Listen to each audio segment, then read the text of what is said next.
Si Direk Daryl Yap, mula sa kanyang napakayamang utak, meron po siyang bagong parody ngayon. Tungkol po ito sa programang It's Showtime. Let's go.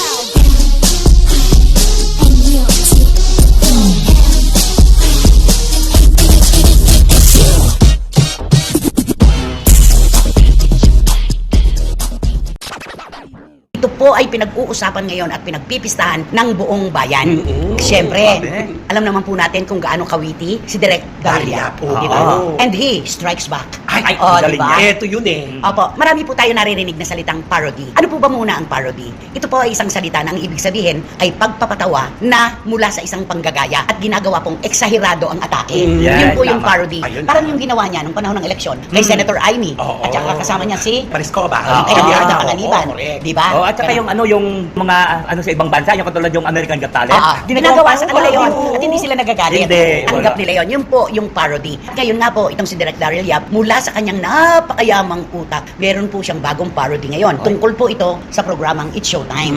Okay, ganito po yung atake. Madlang people, handa na ba kayong mapahiya? O gusto mo lang manghiya? May isa pa. May isa pa. Ano yan? Kumusta na po kayo, mga madlang pulpol? Ay! Hiyain ka. Ano mang lahi, ano mang kulay, sama-sama kayong mauukray. This is your shame, this is your time. Magpahiya na, it's shame time! Ano sabi mo, Showtime? Yan, fine. Ulitin mo nga, ulitin mo yan, Ano mang lahi, ano mang kulay, Kompleto pa. sama-sama kayong mauukray. This is your shame, this is your time. Mapahiya na, it's shame time! Ay, Diyos ko, grabe. Grabe. Yan talaga yung nakakatawa. Meron pong paglulunsad dito. Oo. Ang launching po nito ayon kay Direk Daryl Yap ay sa June 17, 2024. Uy. At ang tawag niya dito ay Noontime Show sa Hating Gabi. Ay, ang ganda. Ay ba? Noontime Oo, Show sa sa Hating Hating Gabi. Gabi. Kanya po yan. Nuulit po natin. Ang parody po ay panggagaya na may halong eksahirasyon para sa pagpapatawa. Ano sa palagay mo ang dahilan kung bakit si Direk Daryl Yap ay nakaisip ng ganito? Unang-una, May pinanggagalingan? meron siguro na kasi unang alam naman ng lahat kung napanood po nila ang isang segment sa Showtime na binanggit niya kasi yung Daryl Yap. Siya nagbanggit. Siya si Vice, Si siya Vice. nagbanggit. O, di ba? Kaibigan niya, director, ba MC? Oo, Kaibigan niya, yung hindi naman Lassie. sinabing director eh. Kaibigan niya si Daryl Yap, di ba? Oo. O, ba't parang ayaw niyo? Ba't parang ayaw niyo aminin? Gumanon pa. Kawig mo si Daryl Yap nung nagsisimula pa lang siya. Daryl Yap ba? Ay, Daryl Ong pala. Daryl Yap pala yung mga kaibigan mo. Anyway, yung friend nila MC yon, di ba? Yung director niya ng pelikula. Oo. Parang ayaw mong umamin. So parang naging biktima rin ng pambubuli si Direk Daryl Yap. Kasi alam naman po natin kung gaano kawiti itong si Direk Daryl sa bata niyang edad na ito ay talaga namang may pinaghuhukayan pong balo ng katalinuhan. Tama. Siya po ang klase ng tao, hindi ito uurong. Oo. Hindi uurong to. Kinanti Hindi. mo eh. Oo. Siya kasi nag-una eh. Kaya Oo. siyempre, susundan lang ni Direk Daryl Yap yung mga Eh ang galing-galing na sa mga parody, Oo. di ba? Oo, alam naman natin, director, writer, influencer, Oo.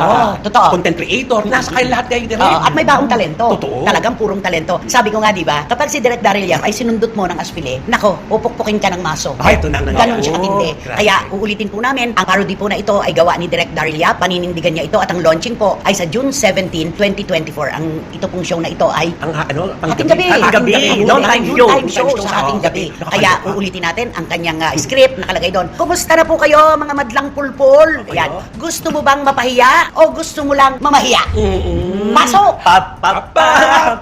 Papahiyain ka. Ano mang lahi, ano mang kulay, sama-sama kayong mauukray. This is your shame, this is your time. Magpahiya na, it's shame time! Gano. Ayun. Oo. Ayan. At ang mga rhyme, ha? Iba. Grabe. Pinag-ano to, pinagsunugan ng kilay ito. Oo, pinag-aksayahan at pinag-isipan ng panahon. Di ba? At kailangan abangan nila ito. Marami. Alam mo naman si Direk Daryl, pag nagganyan ng parody, milyones. Ay, sorry. Di ba? oo. Ano kaya ang mararamdaman ni Vice Ganda kapag napanood niya ng buo itong Memehiya, si Memehiya. Uy, Ayaw niyang tawagin ng Meme Vice, Oo, Vice, Memehiya. oo. Ay, Diba? nako. Ang dami Yun ang na, sabi no? niya, Kung ako ba, huwag ka lang mapipikon sa gagawin nito na parody ni Direk Daryl Yap. Dahil siyempre, siguro ikaw napapanood mo naman, pati yung mga show sa ibang bansa, di ba, ginagawang parody, di ba? Oo. Magpasalamat ka. At saka, Kay Direk leksyon ng Daryl Yap. buhay, kung ikaw'y pumipitik, dapat handa ka rin magpapitik. Ayun, Kung ikaw tama. ay nang pipiko ng ibang tao, dapat tanggap din ang puso mo na paminsan-minsan ay napipikon ka rin. Oo. Di ba? Para Kumbaga, patas-patas lang oo, tayo. para parehas ang laban. Ano nga ba Yun. yung sabihan mo? Ano Pag yun? binato ka ng tinapay, ha? Ay, hindi naman. Yung pag binato ka ng tinapay, batuhin mo rin ng tinapay, pero nakalagay sa garapon. Oo. Ang sakit. Kala ko yung bato gagawin mo tinapay magiging mabuti ka. Hindi, mas masakit talaga ang mali. Kapag binato ka ng bato, Ayun. yun, gantihan mo ng tinapay. Pero Ayun. siguruhin mo lang na yung tinapay nakalagay sa garapon. Di ba? Yun yung kasabihan ng mga Oo. Pinoy sa mga taong nang pipikon at hindi kayang tumanggap ng pagkapikon. Ayan. Ayun. Yun, Totoo. di ba? Yun. Naku, abangan na lang po natin kung ano magaganap.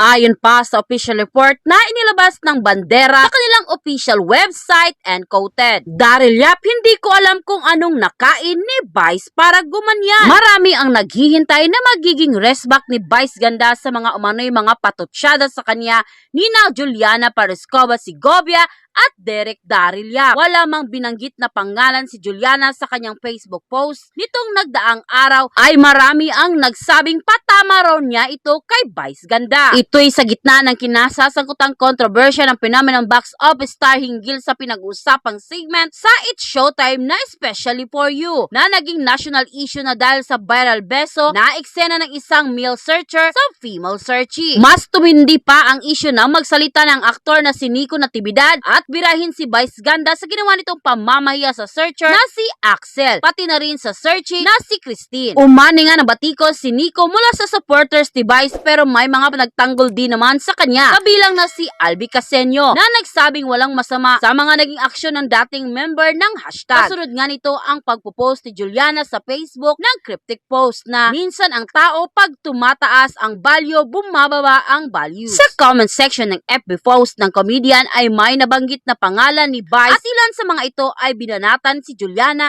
bilang pagtatanggol sa host ng It's Showtime. Sa kanya namang Facebook page, repost ni Derek Daryl Yap ang video clip kung saan binanggit ni Vice ang kanyang pangalan. Dito maririnig si Vice na nagkamali sa pagbanggit ng name ni Daryl Yap. Ang gusto niyang sabihin ay Daryl Ong dahil kamukha raw nito ang isa nilang contestant pero Daryl Yap ang nasabi niya. Sabay baling kina MC at Lassie. Yung friend pala nila MC, yun diba yung director nyo ng pelikula. Parang ayaw mong umamin. Hirit ni Vice sa dalawang kasamang komedyante. Sabi naman ni Derek Daryl sa kanyang caption, Mahal ko sina MC at Lassie. Parehas silang magalang, mahusay at mabubuting tao. Hindi ko nararamdaman na gusto nilang itangging kaibigan nila ako on national TV. Hindi ko alam kung anong damo ang nakain ni Vice para gumanyan. Huwag mo masyadong isipin para di ka nahahalata. Anya pa. Narito naman ang mga nabasa naming reaksyon sa comment section ng FB post ni Derek Daryl. Pati mutual friends palang gusto pang ipitin throwing his tantrums on national TV. Nakikisawsaw ka sa bardagulan, Daryl. Natural ba banat si Meme? Di ba gusto nyo naman yan? Magbardagulan online. Kumikita naman kayo dyan dahil sa mga viewers. Kaya go lang. Makipagbardagulan kayo sa unang mapikon. Talo. Derek Daryl Yap, pag ganyang pangalan mo namumutawi sa bibig ni Vice, ikaw nasa puso't isipan yan. Daryl Yap, yan ang gusto mo. Napansin ka. Papansin ka kasi ha.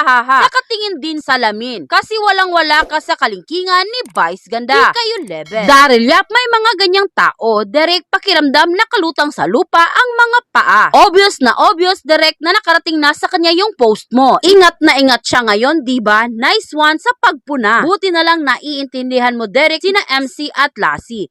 Kasi nga, hashtag management decision. Kaya okay lang magbutlik sila sa bidang host at namamahalas ng show para hindi sila mawalan ng kabuhayan. This is gonna be a fight. Go, Derek Daryl Yap. You're on the right track. Daryl Yap to release Shametime parody. Daryl Yap will create a Showtime parody. Director-writer Daryl Yap teased his upcoming Shametime parody following the recent issue involving the kapamilya noontime show It's Showtime. To recall, Derek Daryl was one of the showbiz personalities who commented on the Nakaw na Halik issue during an episode of that noontime show segment Especially For You. Main host Vice Ganda withdrew his apology to searchee Axel Cruz who allegedly stole a kiss from searcher Christine and his did not sit well with Derek Daryl. The director-writer expressed disappointment in Facebook post, he slammed It's Showtime for not saying sorry to their guests who received bashing after the statement made by Vice Ganda. And the following episode of the show, Vice appeared to the fired back